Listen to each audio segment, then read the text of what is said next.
Hello everyone, good afternoon and welcome to Roma Theory. Aussie, Aussie, Aussie, oi, oi, oi. Matt Ryan is travelling to Rome at time of speaking. He will sign his contract later today or tomorrow morning and he will officially become Roma's second goalkeeper. This is such a random deal. It's probably the deal that we weren't expecting to be completed this week. We probably expected other deals to be completed prior to this, but there you go. Matt Ryan. Not Matt Damon. Matt Ryan is going to be Zvilor's vice, which is very interesting because the CV of this goalkeeper is actually interesting. I mean, he's traveled the world. He's massively experienced. He's the captain of the Australian national team. And fun fact for everybody here, he had a little flirt with Mia Khalifa, and I did not make that up. And that, my friends, is our second goalkeeper for next season. Yeah, what a weird deal. It's one of those signings that you complete on FIFA. I read this. Somebody sent me this message yesterday on Instagram and I was like, you're absolutely spot on. It's the classic signing that everybody has done at least once in their FIFA career. So how do we break this down? I mean, now, of course, he's not going to be a first goalkeeper because first goalkeeper is the GOAT, the God, Zvilor. Of course, he's not going to come in and push Zvilor away. He's going to be Zvilor's vice, Zvilor's replacement. And of course, it's going to be very complicated to make his way onto first place because Zvilor has been performing exceptionally well last season. His growth is sensational. His value is going to rise. And I think it's big that we've managed to keep Zvilor over the course of this summer window. I think what we need to do with Zvilor right now is extend his contract, keep him, and then, worst case scenario, if we sell him in 2-3 years' time, we sell him for a lot of money like we did with Alisson because he's got the talent and he is going to become a generational goalkeeper. But switching back to Matt Ryan, now, of course, second goalkeeper. What do we look in a second goalkeeper? When does a second goalkeeper even play? You're probably asking yourself. And I think in terms of understanding this signing, Ghisolfi, the Fredkins, and De Rossi sat down and they asked themselves the question, when is the second goalkeeper ever going to play? And there are three occasions, there are three occasions as to when a second goalkeeper actually comes in and plays. Number one, a secondary tier game. Friendly games, yes, but games which aren't meaningful. Those games when you're already qualified in Europe and you need to play a game, but you're already qualified first, so you can put your second team on. Or those last game week type of games at the end of the season. Or those Coppa Italia first rounds. These are the first occasions. Number two, when your first goalkeeper gets injured. Now, hopefully this doesn't happen. And number three, it's if the first goalkeeper isn't performing well, and then the second goalkeeper, the manager wants to give him a chance and see if he's capable of actually turning into a first goalkeeper. Kind of what happened with Rui Patricio and Zvilor. So these are the three occasions as to when a second goalkeeper starts or plays a game. Other than that, a second goalkeeper accepts his contract saying that he's going to be here to be a tourist, to be somebody who supports the first goalkeeper psychologically, who trains with the first goalkeeper, who has a few chances, but ultimately doesn't have immense chances if you're a second goalkeeper. And I think you understand this. And it is always better. Now, there's a law in football which says the second goalkeeper needs to be an experienced goalkeeper rather than a young, inexperienced one. That is one of the laws of football. And this is why this deal makes very sense. He's a free agent. He's extremely experienced. He traveled the world. He's got the experience of traveling in many different and playing in many different competitions and tournaments. And number four, he's old. He's experienced. He's not old. He's experienced. That is what you need a second goalkeeper to be. A second goalkeeper can't be a kid. Because imagine your first goalkeeper gets injured, then imagine you're deciding, would I rather have my second goalkeeper who needs to come in and play and take the position of my first goalkeeper? Would I rather have somebody who's a kid and might bottle games? Or would you rather have somebody like Rui Patricio, like Matt Ryan, who's got the experience to come in and replace your first goalkeeper?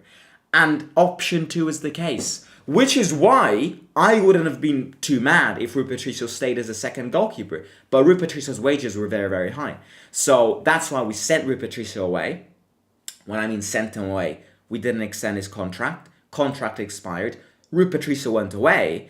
And we replaced Rui Patricio with a very similar goalkeeper. Because the second goalkeeper needs to be an experienced one. First goalkeeper needs to be an agile one, young one, Zvelor. Second goalkeeper needs to be an experienced one. So this deal makes sense, lads. This deal is perfect. I've got nothing to say about it. Again, he's a free agent, very low wages. He's literally traveled the world more than travel vloggers in these past years.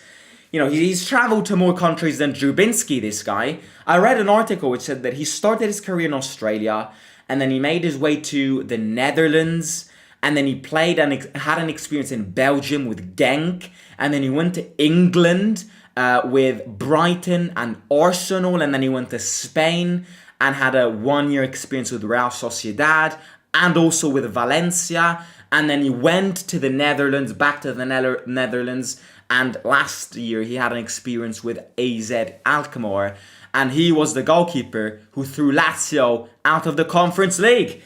So you're very welcome in Rome.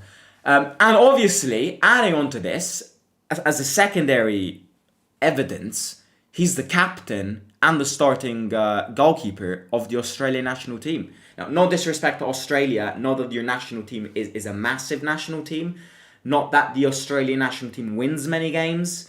I'm not roasting here, I'm just trying to say the truth.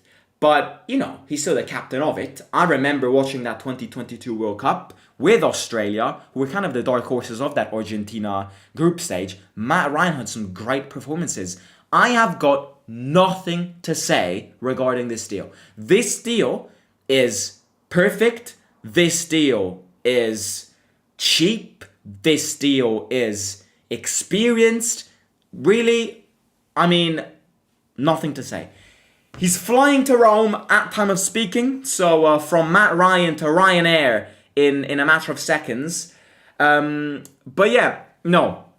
Look, he's traveling right now. He's going to be in Rome tonight. He's going to have medical checkups tomorrow morning and sign his sign his contract tomorrow afternoon. So it's going to be a done deal. Again, the other thing that this shows. Now, again, not that this is a massive, oh my god, here we go, I cannot wait. It's a move which you have to do, but it wasn't the priority. What happened here is, my opinion here is that we found the opportunity and then we ended this deal quick. Because the other thing here is that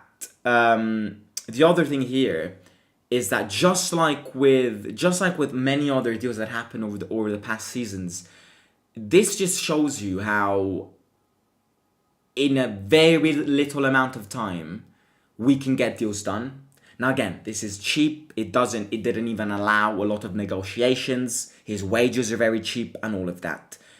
But it took, 20 minutes? I mean, nobody was speaking about this. Di Marzio posted the news saying that he was going to become our second goalkeeper. And then 20 minutes later, Fabrizio Romano confirmed this.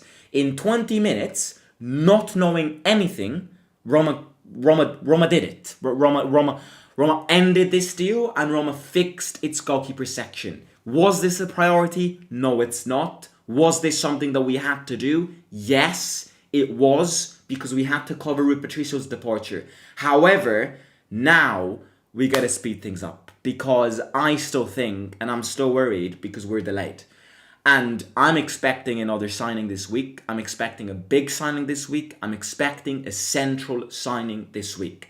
Whether it's Sule, whether it's Chiesa, whether it's En-Nesyri, or whether it's Sorloth, we need to end the deal this week. Because, I go live every day and I've been kind of giving this countdown. We've got like 35 days until the league starts. That isn't a lot of time for us to end a lot of deals. We need at least 5-6 new players coming in. Pre-season, we need to speed things up. Because yes, this is a deal, done deal. Yes, we can add him to our transfer list. But at the end of the day, he's probably never going to play. So as much as we do need a second goalkeeper, this wasn't a priority. I'm not complaining. The opportunity was there and we ended the deal quick, but now we have to speed things up. Now I'm expecting a big hit because up to now, I think we're still missing a big hit. We're missing many positions. We're missing a winger. We're missing a striker. We're missing 1 or 2 right fullbacks. We're missing a box-to-box midfielder or holding midfielder. We need to improve the squad depth and we need to improve this team. And I am, I'm a bit concerned by this little delay. I'm not worried because, again, 35 days is a lot of time. If you speed things up, you can get 5 players in 35 days. But seeing the rate of what Roma's working at, I'm a bit concerned. I'm a bit concerned. But again, welcome to Matt Ryan. Welcome to Rome. Nothing we can add. Now we do have another breaking news when it comes to exits. Aouar and Oliveras to Al Ittihad together in a packet, 50 million base plus a few millions add-ons. That is a masterclass of a transfer operation. That is a masterclass of a transfer operation. Selling Oliveras and Houssem Aouar for 15 million to a Saudi team plus add-ons is a miracle from Ghisolfi. That's what I call a Ghisolfi masterclass. 15 million plus a little add-ons, probably around 18 million. You can get a good player with 18 million, and I'm not even joking. And we managed to get the money from a player who never performed this season, scored 1, 2, 3 goals, but it wasn't central in performances, never actually got the big stage, wasn't a starting player. So we cleared a player who De Rossi didn't like, who Mourinho didn't like, a player who was never starting player from our team, and we got 15 million from it. How is that not a masterclass? How is that not a masterclass? I think that's absolutely sensational. We have to reinvest that money. Quick. It's all about reinvesting, getting the money. You were really smart at this deal. Use that money to reinvest it in. A player, I watched a few games, not all games, a few games of the Copa America. Richard Rios from Colombia. I mean, I don't know how we do it because I can't imagine the competition which is around that guy. But do you want to massively increase your talent in that midfield section? Get Richard Rios, Colombian starter. What a player. What a touch. What a technique. Perfect box to box. Wasn't it 12 plus add-ons? It was 12 plus add-ons, but it's a packet with Aouar and Oliveras. So Aouar and Oliveras together to Al Ittihad for 50 million plus some add-ons, which will probably be around 18 million total. So, really, really, really good.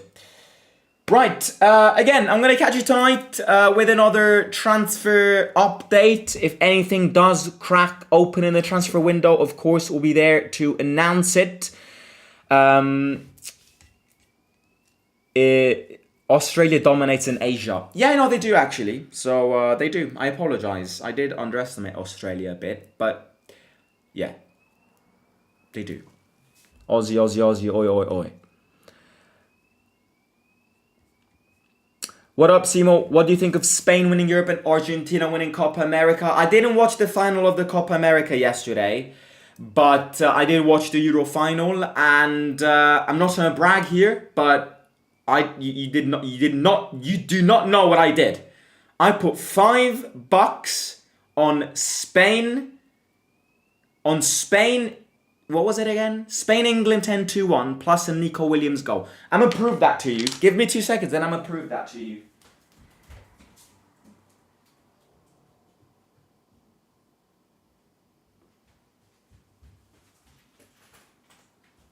Look at this. I'm going to prove it to you. Let me just cover the barcode because somebody's going to steal the money here. My ball knowledge belongs to Mars. Look at that. $5 on Spain to win 2-1 plus a Nico Williams goal. $5 into $190. If you ever want to hit me up, if you want some betting tips, just give me a ring. Give me a ring. Give me a ring. My ball knowledge belongs to Mars. I'm not bragging here. I hate bragging. But we gotta say the truth, and the truth has to be said, you know? Class. Class. Absolutely class. That is what you call a betting miracle. Roma should take Salamakers and money for Tammy and put it towards an even better striker, says Jordan. Free money indeed for Awar. Definitely free money. Ryan, good second goalkeeper. Didn't cost us anything better than spending 4 million for that Bodor guy. 100%. Would you integrate Darboe into the first team? I did. I did. I would. I would, because I think Darboe had a great loan spell at Sampdoria. Why not try him? If he doesn't work out, you sell him in January or you sell him next summer. But if you never experiment with these players, you will never know the answer. My prediction was literally 2-1, Nico and Palmer goals. Nice. Would you integrate Darboe? Where you did that? How much you won? 190. You look tiny when you walk away from the camera. Do I? I'm not that tall. I'm 178, 179, maybe 180 centimeters. Yeah, I'm not that tall. Not that small, but I'm not that tall. What's your dream singing for this window? Dream signing? Either Sule or Chiesa.